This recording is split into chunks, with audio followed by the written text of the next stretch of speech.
Bueno, aí falando com os companheiros dela, eu dizia que era muito importante, assim como 2 ou 3 comentários prévios à situação atual agora na América Latina, em especial, porque sempre pergunta como é possível que tão rápido saigamos de uma zona de governos e movimentos progressistas para um retrocesso tão enorme em vários países, como é o caso de Brasil e Argentina. Como é possível sair de Lula a Bolsonaro em muito pouco tempo? Então, eu queria fazer como 2 ou 3 observações prévias para entrar no contexto atual nosso na América Latina. Em primeiro lugar, dizer que foi em nossa região, nos anos 90, que se lançou a principal iniciativa imperialista, ou seja, de Estados Unidos, frente ao neoliberalismo em los anos 90, em sua segunda etapa, com a proposta da criação da área de livre comércio das Américas, lançada em 1º de janeiro, a partir de 1º de janeiro de 95, que pretendia ser de todas as Américas uma grande área de livre comércio. Bueno, já teníamos a área de livre comércio da América do Norte, com Estados Unidos, Canadá e México. E no mesmo momento que se lança esta ofensiva em nossa região, se articula também o momento de resistência. Houve uma opção do sindicalismo da região e de outros movimentos sociais a ser uma resistência a esta iniciativa.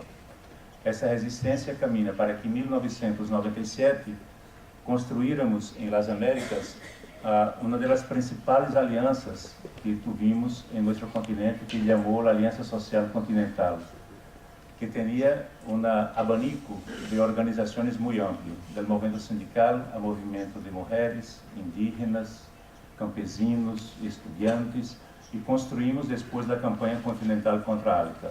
Por que é importante dizer isto? Porque na ofensiva neoliberal dos anos 90, na Europa, muitos dos governos europeus administraram o modelo neoliberal aqui na Europa. Nós outros entramos num processo de resistência muito forte e vale dizer que nesta época o programa neoliberal era feito em nossos países com aval popular, ou seja, ganhava as eleições em nossos países com a propaganda neoliberal.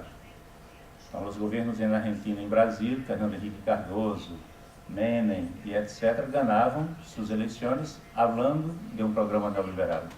Quando a resistência se dá, no final dos 90, início dos 2000, houve um fenômeno que combina 2 coisas: a resistência dos movimentos sociais e a presença de partidos políticos progressistas de esquerda que, com a crise do paradigma neoliberal em nossa região, ou seja, a crise do conjunto dos conceitos neoliberais em nossa região, logramos como 2 coisas.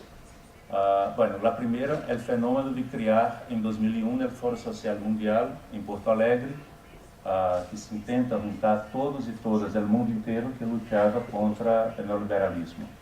Pero em nossa região se dá também a vitória de governos de esquerda ou governos progressistas. Primeiro com Chávez, em Venezuela, depois Lula, Tabaré, na Argentina, Kirchner em Tabaré, no Uruguai, Kirchner na Argentina, depois Bachelet, Lugo e uma série de outros governos.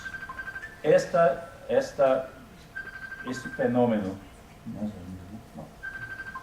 fenômeno de resistência de movimentos e governos progressistas já é que em 2005 esta iniciativa dos Estados Unidos foi derrotada com a presença de Bush em Mar del Plata. Derrotamos a proposta da área de livre comércio das Américas. Por que quero dizer isso? Porque entramos na primeira década dos anos 2000 com um movimento social, movimento sindical de muita resistência, muita luta e muita mobilização, aliados à presença de governos progressistas ou de esquerda. Isso levou ao que alguns denominaram a era progressista na América Latina e Caribe. Bom, nesta época, mirávamos o mundo e vários diziam a possibilidade de construir algo pós-neoliberal estava na América Latina.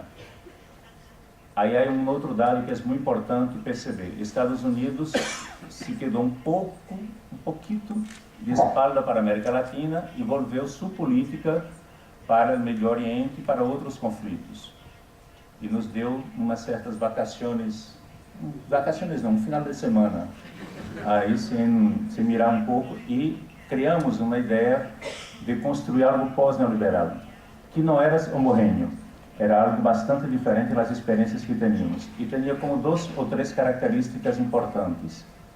Primeiro, governo ou países que tiveram um câmbio constitucional interno, portanto, um câmbio institucional, que poderia fazer câmbios mais profundos, como é o caso de Venezuela, de Bolívia e de Equador. E outros governos que ligamos ao poder, ao governo central, sem fazer processos de câmbio institucionais ou câmbios constitucionais. É o caso de Brasil, Uruguai, Argentina, Paraguai, Chile, El Salvador, que não tivemos câmbios institucionais ou câmbios constitucionais internos. E só havia um país, desses que estou falando na hora, que havia uma maioria parlamentar sólida para governar, sem necessidade de fazer grandes alianças, que era Uruguai. Os demais, os governos que ganharam, não havia uma maioria parlamentar, nem Argentina, nem Brasil, nem Paraguai, nem Chile, em El Salvador, e entrou-se um processo de alianças políticas para poder governar internamente. Bueno, nesse período que estamos lutando na América Latina para construir algo pós-neoliberal, se dá a crise econômica, a crise do capitalismo de 2008, que não afeta diretamente na América Latina no primeiro momento, pero o debate que hacíamos na crise é que havia 2 possibilidades. Uma primeira possibilidade era que o mundo produzira algo pós a crise mais progressista, um modelo econômico mais incluyente, um modelo econômico que não fora um grande cassino mundial com a financiarização da economia, ou profundizar as crises já existentes. A crise ambiental, a crise energética, a crise del hambre e etc.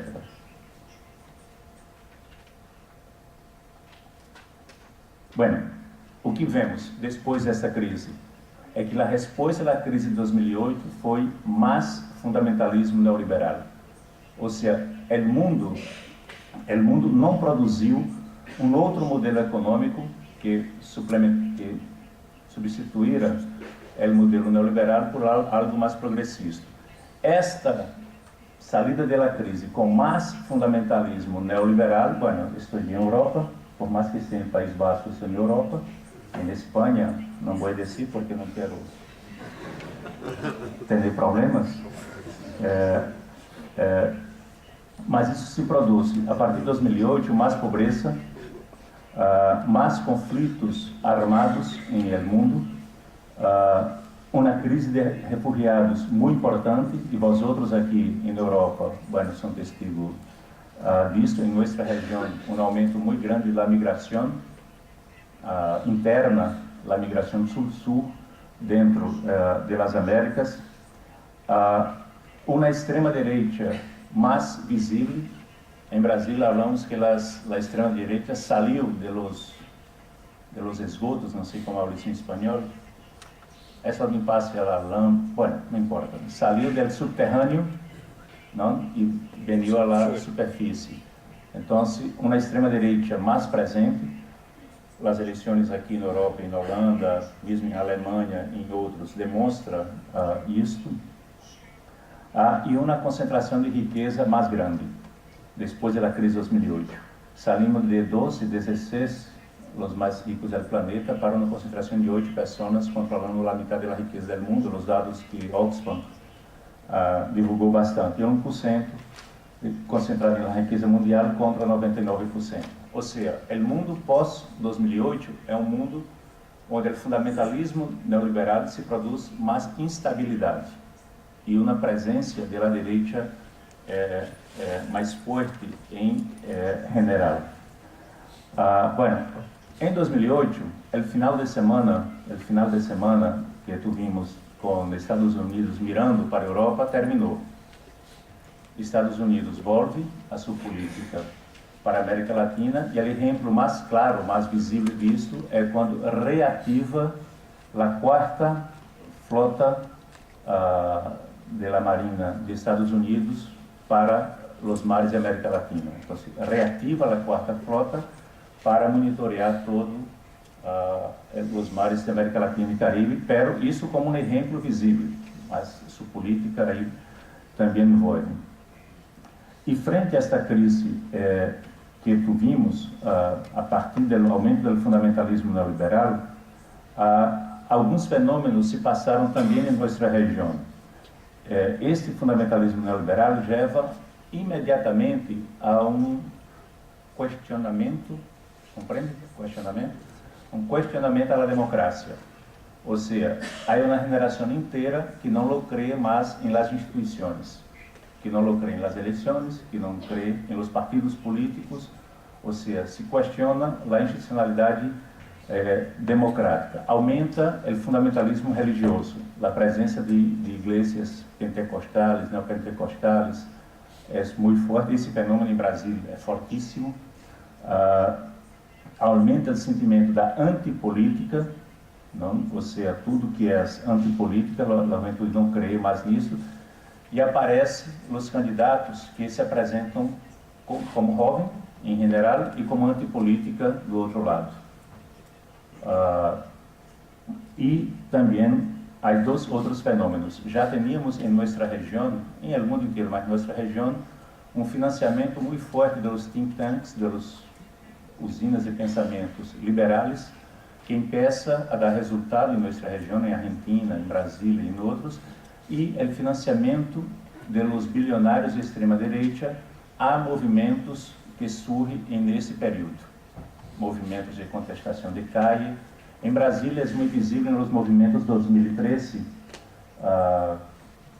e aí foram as calles, milhares e milhares de pessoas que começam com algo progressista e logo assumem um caráter de outro tipo, o movimento contra o Mundial, contra as Olimpíadas de Rio de Janeiro, pero não era o fenômeno do Mundial, era para desgaste ao PT e ao governo. Bueno, e neste período, nessa heterogeneidade que tivemos em América Latina, se passa também o fenômeno da eleição de Trump nos Estados Unidos. Nunca podemos olvidar que Estados Unidos está em nosso hemisfério, ou seja, é de las Américas. Temos muita sorte de ter a FLCU, a Central Sindical Estadunidense, com nós outros, pelo Trump está aí.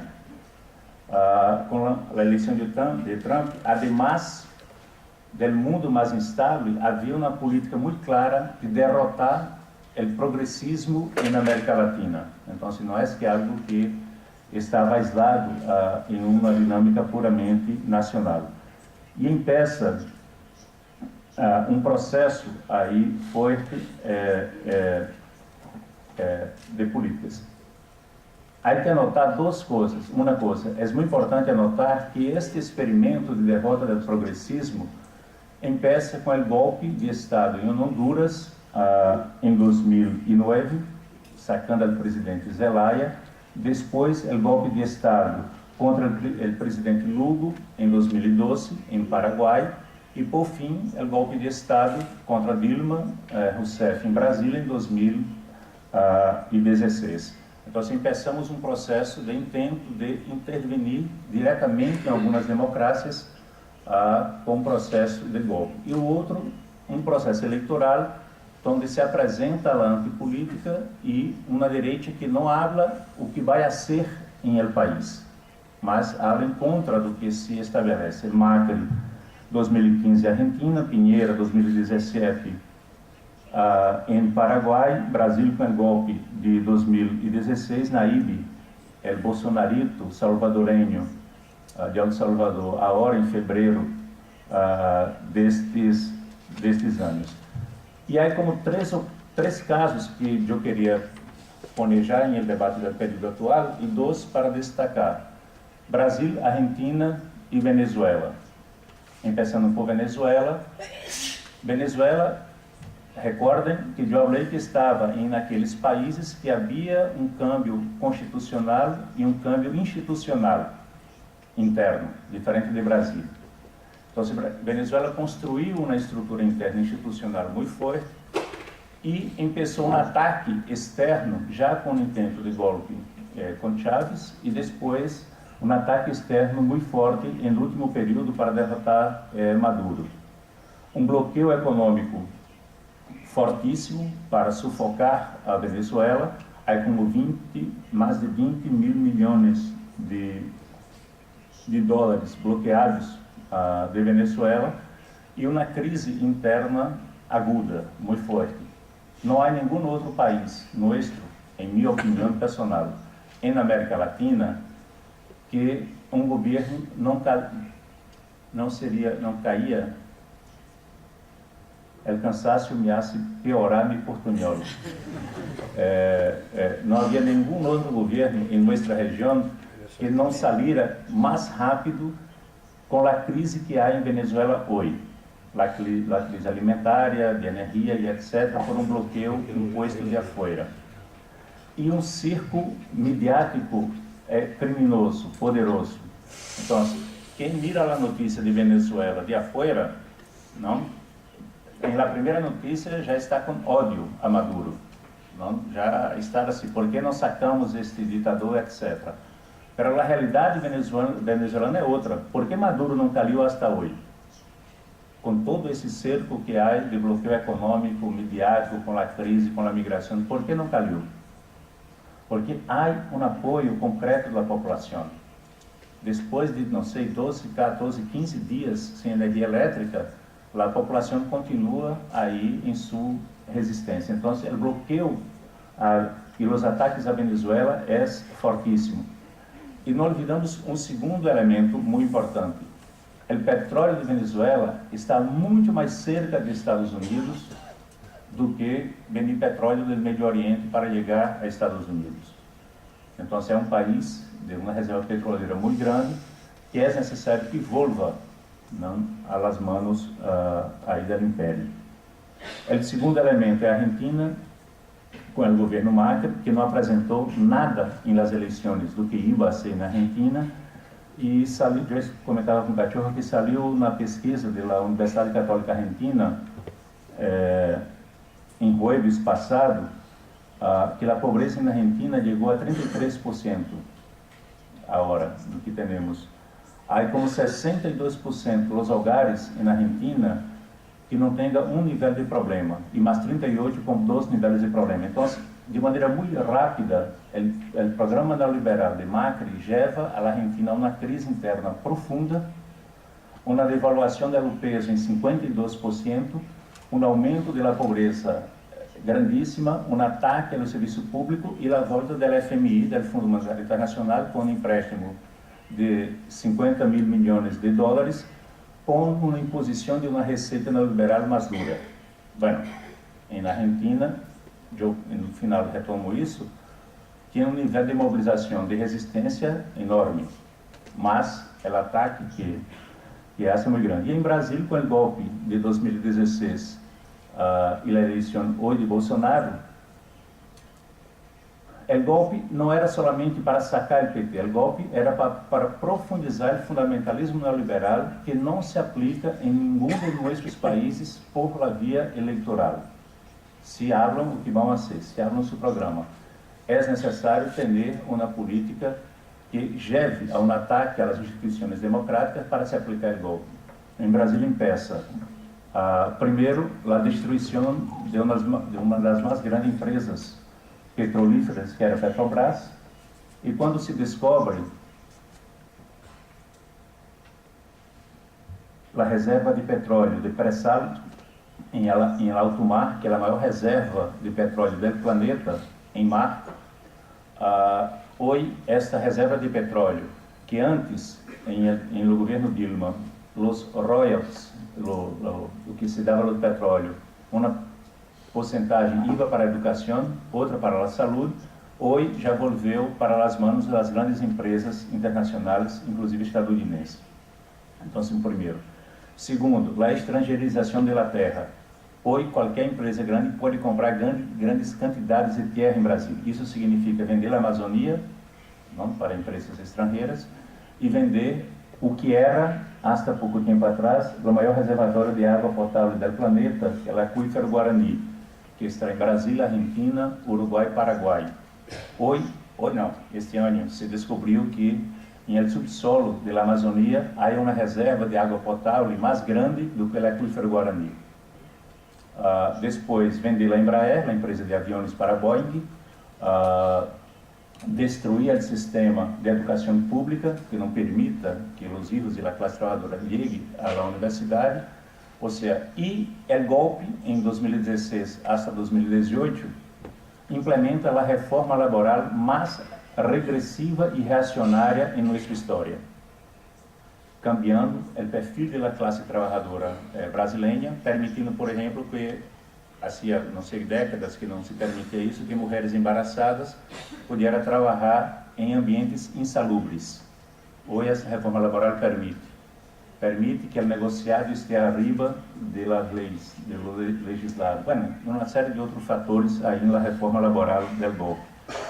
E a eleição de Bolsonaro em 2018. Por que Bolsonaro é elegido? Bem, por todo o fenômeno da antipolítica que trabalhei antes, pero o candidato das élites e do mercado não era Bolsonaro. O candidato era Alckmin, que era ex-governador de São Paulo, o Meirelles, que foi ministro do Banco Central, etc. O problema é que, com Lula encarcelado, todas as encuestas, todas, de qualquer instituto, de qualquer matiz ideológica, todas, diziam que se Lula fosse candidato, ganharia na primeira volta. Todas. Não é que era uma da esquerda, todas diziam isso.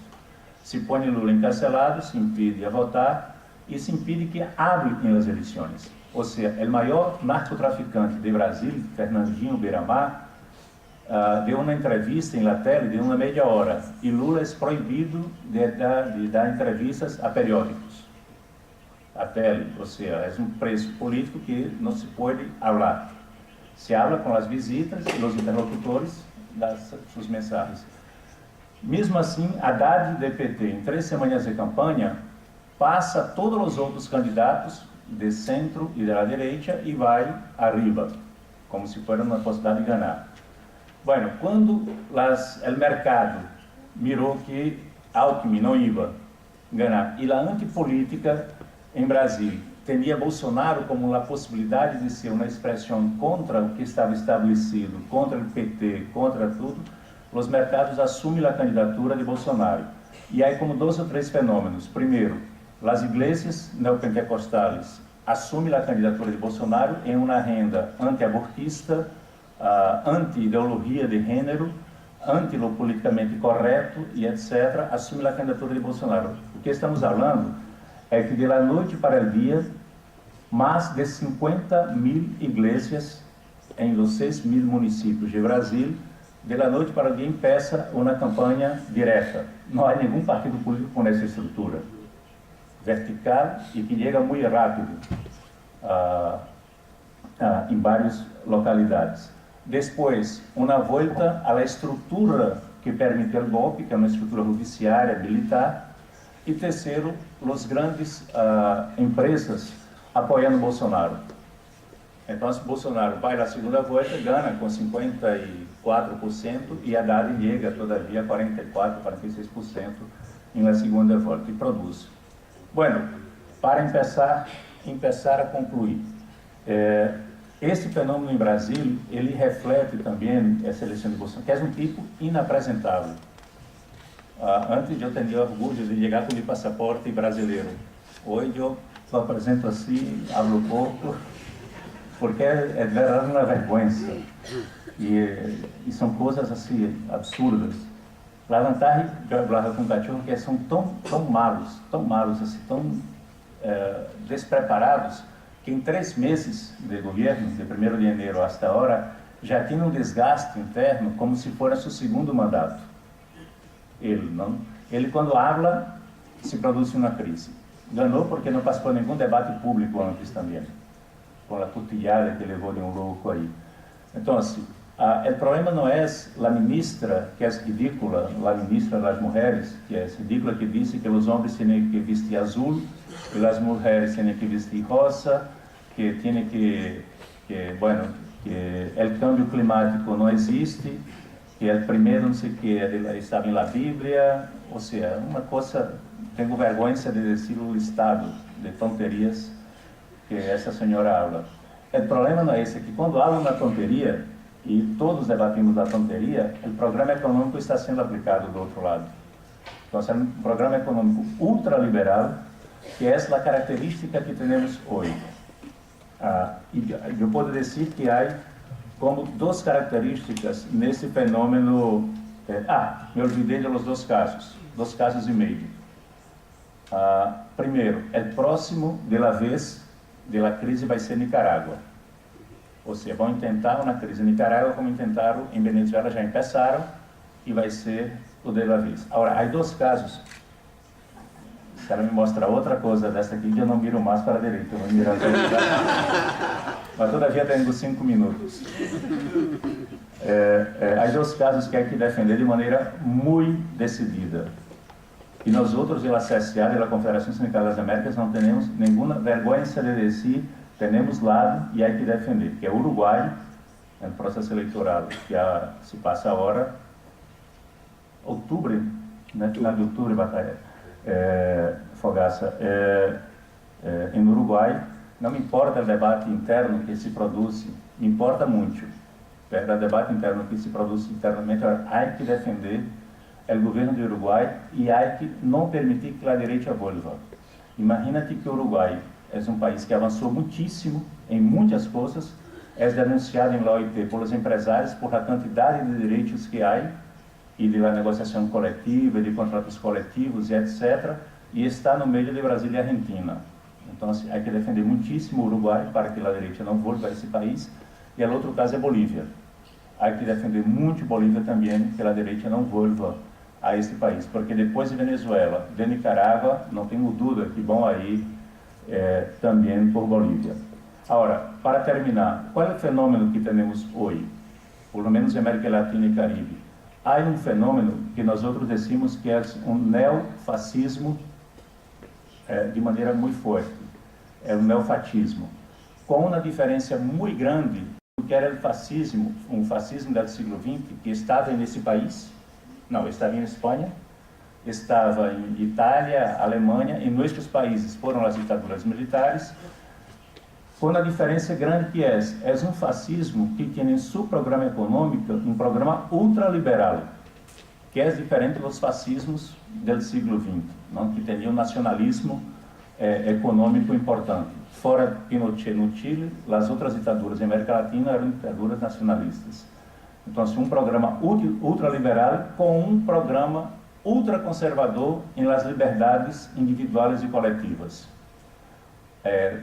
Temas, por exemplo, que são contra o que é politicamente correto, em geral, um programa homofóbico, fortíssimo, um programa misógino, também muito racista, ou seja, elementos de um conservadorismo em las relações de liberdades muito grande por um lado e um ultraliberalismo por outro. Esse fenômeno está presente e se expressa em la antipolítica, se expressa em los grupos que temos hoje e que assume um protagonismo importante. Em Europa, eu não me meto nessa análise, pero é visível que a extrema-direita aqui na Europa volve de maneira muito forte. Por isso, decimos que o neoliberalismo hoje, o fundamentalismo neoliberal hoje é incompatível com a democracia. Então, ao defender o neoliberalismo hoje na América Latina, não quero me meter aqui, tu está diretamente indo em contra da democracia, porque em um ambiente democrático, esse programa não se implementa. Há que derrotar um ambiente democrático para implementar, e aí quero torneio democrático, concluindo de maneira mais ampla, não somente um formalismo democrático. E para terminar, eu deveria falar com muita segurança. Na América Latina, nós outros podemos ter sido, em alguns casos, derrotados em processos internos. Agora, não estamos vencidos. Ou seja, é muito importante perceber que nossos movimentos construídos ao largo desse último período, que empecei a falar em los anos 90, esses movimentos estão de pé, não estão de rodilhas, não estão vencidos. Há mobilizações importantíssimas em nossa região de resistência. Hoje, amanhã, passa a mobilização na Argentina, as mobilizações contra a reforma da Seguridade Social em Brasil e por lo demás. Nós outros de la CSA apresentamos a ideia de atualizar a Plataforma de Desenvolvimento das Américas, que é um instrumento programático de se contraponer ao neoliberalismo, tendo os pilares econômico, social, ambiental e a opção por la democracia, que é o pilar político. E nossa estratégia é fortalecer um sindicalismo que pueda ter claro o período político. Um sindicalismo que pode ter claro o período político que vivimos e preparar nossos sindicatos para enfrentar esse período político. Não creemos que ser um sindicalismo que não mire esta realidade política pode levar a vitórias da classe trabalhadora. Então, para nossa região, é muito importante que o sindicalismo dispute o destino, os rumos, dispute a vida política em nossa região. Por isso, optamos por um sindicalismo sociopolítico. E o segundo elemento com alianças sociais. E a aliança social hoje, que a CSA prioriza e consideramos uma aliança importante, é a construção da jornada continental por a democracia e contra o neoliberalismo. Criamos a jornada em 2015, em Havana, Cuba. Fizemos um encontro em 2017 em Montevideo, Uruguai. Tinha, como não sei, umas 5.000 pessoas aí debatendo a resistência na América Latina. E vamos nos encontrar nos dias 1, 2 e 3 de novembro deste ano em La Habana, Cuba. Bueno, por supuesto, mesmo sendo um movimento de las Américas, ela está invitada a ir a La Habana e os companheiros. Eu invitei semana passada a nossa CSI, a Sharon, para que esteja também em La Habana 1, 2 e 3 de novembro. E é um movimento que está, o movimento sindical, a CSA, por supuesto, a Marcha Mundial das Mulheres, a Via Campesina, a Confederação Latino-Americana de Organizações Campesinas, Estudiantes, Amigos de la Terra, Jubileu Sul, Movimentos LGTB, Movimentos Asia Alba e o capítulo cubano dos movimentos sociais. Então, a ideia nuestra é juntar esses movimentos para ser a resistência na América Latina e a ser um passo a mais, que é um diálogo com os partidos políticos progressistas de esquerda, com parlamentares de esquerda em nossa região, para construir uma força política em las Américas em defesa da democracia, contra o fascismo, contra o neoliberalismo, e afirmar que nós outros, o movimento sindical, devemos ser o eje importante, um eje central nessas alianças em la resistência por la democracia e contra o neoliberalismo.